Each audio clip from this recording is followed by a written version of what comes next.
মাননীয় অধ্যক্ষ মহোদয়, আজি সকলোৱে এটা আৱেগিক মুহূৰ্তত এটা সকলোৰে বৰ্ণিল ৰাজনৈতিক পৰিক্ৰমাত আজি বহুতৰ কাৰণে এই প্ৰথমবাৰ আহিছে, বহুতে কেইবাবাৰো আহিছে।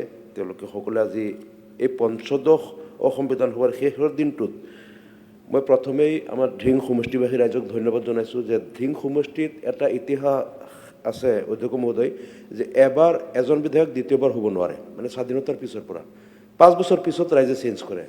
কিন্তু প্ৰথমবাৰ লৈ ধিং সমষ্টিৰ ৰাইজে মৰম কৰি মোক এবাৰৰ জেগাত দুইবাৰ, দুইবাৰৰ জেগাত তিনিবাৰ মোক বনাইছে, য'ত এইটো ৰেকৰ্ডেই নাই ধিং সমষ্টিত, এজন দ্বিতীয়বাৰ হোৱা ৰেকৰ্ডেই নাই। তো এই ধিং সমষ্টিৰ ৰাইজে মোক এইখিনি মৰম দিয়াৰ কাৰণে মই ক্ৰমাগত 15 বছৰ মই অসম বিধানসভাত থাকি কেৱল ধিং সমষ্টিৰে নহয়, সামগ্ৰিকভাৱে অসমৰ বিভিন্ন জাতি জনগোষ্ঠীৰ হৈ যিমানখিনি সম্ভৱ মই ইয়াত কথা ক'ব চেষ্টা কৰিছিলোঁ।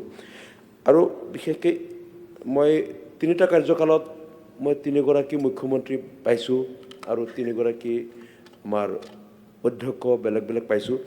আৰু আমাৰ অধ্যক্ষ মহোদয় ছাৰ, আপোনাৰ বিষয়ে যিখিনি কথা আমাৰ বিভিন্ন বক্তাই কৈছোঁ মই এইখিনি ৰিপিট কৰিব নাযাওঁ। কিবা নতুনত্ব এটা আমি পাইছোঁ যে আপুনি যিখিনি ইনফ্ৰাষ্ট্ৰাকচাৰ ডেভেলপমেণ্টৰ কাৰণে বিশেষকৈ আমাৰ MLA হোষ্টেল কেম্পাছ মিনিষ্টাৰ কলনীত যিখিনি আপুনি কৰিলে এইখিনি সকলোৱে কৈছোঁ, মই ৰিপিট নকৰোঁ।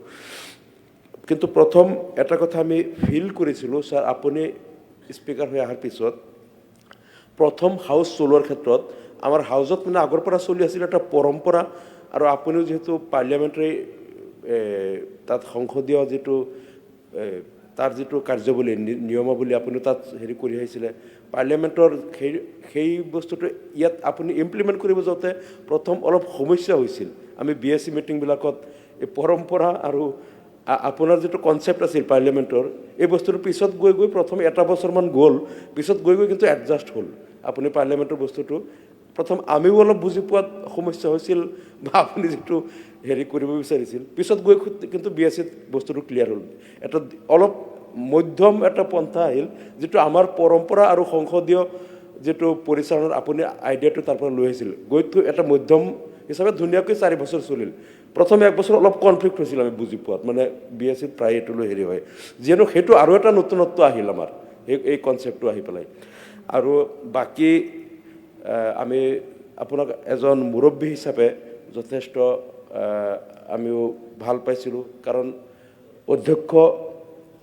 অধ্যক্ষগৰাকী যিহেতু আমাৰ 126জন বিধায়কৰ মানে মুৰব্বী হিচাপে থাকে, আৰু আমি সেইখিনি মানে অধ্যক্ষগৰাকীয়ে সদায় চব বিধায়কৰ সকলো ধৰণৰ সা সুবিধাবিলাক চাই। আৰু এইবাৰ এটা কথা আমাৰ মুখ্যমন্ত্ৰী মহোদয়ে সাহস নকৰিলে যে আমাৰ 5 বছৰ পিছে পিছে আমাৰ যিটো চেলাৰী ইনক্ৰিমেণ্ট আগৰ পৰা নিয়ম হেৰি আছিল যে 5 বছৰ পিছে পিছে হেৰি হয়। আৰু আমাৰ ডেপুটি স্পীকাৰ ছাৰে, তেখেত যিহেতু এমনিটিজ কমিটিৰ প্ৰেছিডেণ্ট, তেখেতেও সাহস নকৰিলে। মিডিয়াতো সমালোচনা কৰে আমি জানো, মানে এইবাৰ এটা কথা দুৰ্ভাগ্যৰ কথাটো হ'ল 4বাৰ সমালোচনা কৰিলে কিন্তু আমাৰ নাবাঢ়িল দৰমহা। সমালোচনা কিন্তু মিডিয়াই 4বাৰ কৰি দিলে। যেতিয়াই আৱাজটো আহে দৰমহা বৃদ্ধি কৰিব, লগে লগে তেওঁলোকে যে জনপ্ৰতিনিধিসকলে নিজৰ দৰমহা বঢ়াব, কিবা কিবি হাল্লা হৈ গ'ল, কিন্তু নাবাঢ়িল। আকৌ এবাৰ চাউণ্ড আহিল আৰু এবাৰ। এই 5 বছৰৰ ভিতৰত 4বাৰ গালি আমি খালোঁ, কিন্তু দৰমহা নাবাঢ়িল। সেইটো কাৰণ মিডিয়াই কিন্তু সেইটো কৰেই।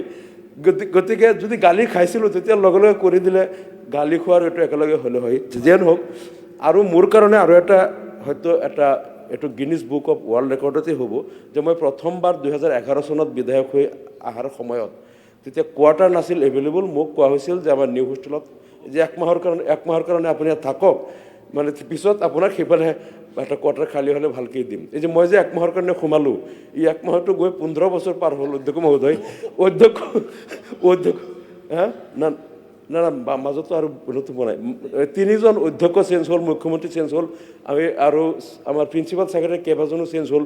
বহুত ক'লোঁ, ৰিকুৱেষ্ট কৰিলোঁ, কিন্তু 1 মাহৰ কাৰণে যে মোক সোমালে, এই 1 মাহটো 180 মাহ হৈ গ'ল। 15-12 গুণ 180 মাহ হৈ গ'ল, কিন্তু ওলাব নোৱাৰিলোঁ। যিয়ে নহওক, ইয়াতে মানে একদম দিয়া চলাৰ হেৰিৰ নিচিনা থাকিলোঁ। তথাপিও আমি সেইটো কাৰণে পিছত গৈ এতিয়া যিহেতু আমাৰ ভাঙা হ'ল আছাম টাইপ বিল্ডিংবিলাক, নতুন বিল্ডিংবিলাক হৈ আছে, তাতো কোৱা হৈছিল মই যিয়ে নহওক, কেতিয়াবা সেই সপোনটো হয়তো মোৰ পূৰণ হ'ব যে আমি সেই নতুন বিল্ডিঙত তেনেকৈ যোৱাৰ, সেইটো ধৈৰ্য ধৰি আছোঁ। যিয়ে নহওক পুনৰবাৰ মই কৃতজ্ঞতা জনালোঁ আৰু সকলো আমাৰ সতীৰ্থবৃন্দ বিৰোধী দল বা আমাৰ শাসকীয় দল আমাৰ শাসকীয় দলৰ সহযোগী দল সকলো দলৰ প্ৰত্যেকজন বিধায়কক